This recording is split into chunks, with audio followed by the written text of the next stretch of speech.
যেই যমুনা মেয়েদের সম্মান করতে জানে না, যেই যমুনার সিকিউরিটি বাংলাদেশে, সেই যমুনা থাকবার তো কোনো দরকার নাই। তার একটা দুধের বাচ্চা আছে 10 মাস বয়স, 2 ঘন্টা যাবত অফিসার্স ক্লাবের যে গেটটা, ওই গেটে দাঁড় করে রাখছে, তার মায়ের কাছে আসতে পারে নাই। শহীদ ওসমান হাদির হত্যার সুষ্ঠু তদন্তের জন্য জাতিসংঘের আহ্বান জানিয়েছিলাম, যাতে সরকারের পক্ষ থেকে তাদেরকে একটা চিঠি ইস্যু করা হয় তদন্তের জন্য। শহীদ ওসমান হাদির স্ত্রী গতকাল 4টা থেকে এখানে বসে আছেন।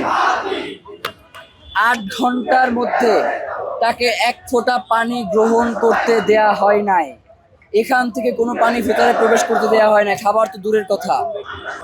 তার একটা দুধের বাচ্চা আছে 10 মাস বয়স, সেই দুধের বাচ্চা 2 ঘন্টা যাবত অফিসার্স ক্লাবের যে গেটটা, ওই গেটে দাঁড় করে রাখছে, তার মায়ের কাছে আসতে পারে নাই।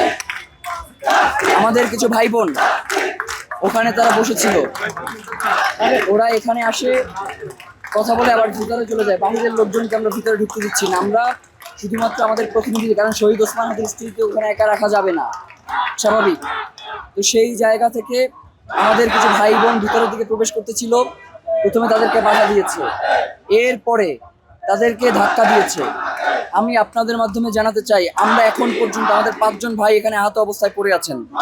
তাদের গায়ে সাউন্ড গ্রেনেড এবং টিয়ার শেল নিক্ষেপ করা হয়েছে।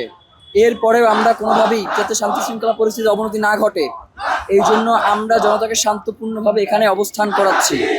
কিন্তু তারা আমাদের ভাই বোন, এমনকি মেয়েদের গায়ে তারা হাত দিচ্ছে পর্যন্ত। তো আপনাদেরকে বলে রাখি, যেই যমুনা মেয়েদের সম্মান করতে জানে না, যেই যমুনার সিকিউরিটি বাংলাদেশে, সেই যমুনা থাকবার তো কোনো দরকার নাই। বাংলাদেশে রাষ্ট্র ক্ষমতায় থাকতে হলে অবশ্যই মেয়েদেরকে সম্মান করতে হবে। শহীদ ওসমান হাদির স্ত্রীকে সম্মান জানানোর জন্য উপদেষ্টা পরিষদের দপ্তর থেকে একজন পিয়ন পর্যন্ত তার সাথে দেখা করতে আসে নাই। এই কথাগুলো বাংলাদেশের জনগণ কাছে যদি আমরা উপস্থাপন করি, বাংলাদেশ কিন্তু বিক্ষোভে ফেটে পড়বে।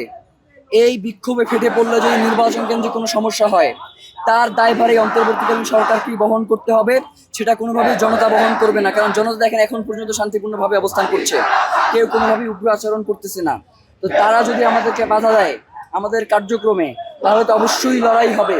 এবং সেই লড়াই শুধুমাত্র এইটা না যে তারা আমাদেরকে টিয়ার শেল নিক্ষেপ করবে আর আমরা পালিয়ে যাব, তারা আমাদেরকে বুলেট মারবে, আমরা পালিয়ে যাব। জুলাইয়ের মতো আমরা প্রতিহত করবো, এটা বলে দিলাম। শহীদ ওসমান হাদির হত্যার সুষ্ঠু তদন্ত জাতিসংঘের অধীনে না যাওয়া পর্যন্ত আমাদের এখানে লড়াই চলবে। জাতিসংঘের অধীনের ব্যাপারে যদি তারা তাদের সৎ উদ্দেশ্যই থাকতো, তাহলে তো বাধা দেওয়ার কথা ছিল না। তারা প্রত্যেকটা সেক্টরে বাধা দিয়ে প্রমাণ করতে চাচ্ছে যে তারা কোনোভাবেই এটাকে হইতে দিবে না। কিন্তু এইটা না হওয়া পর্যন্ত আমরা এখান থেকে যাচ্ছি না, আমাদের সাফরাফ কথা।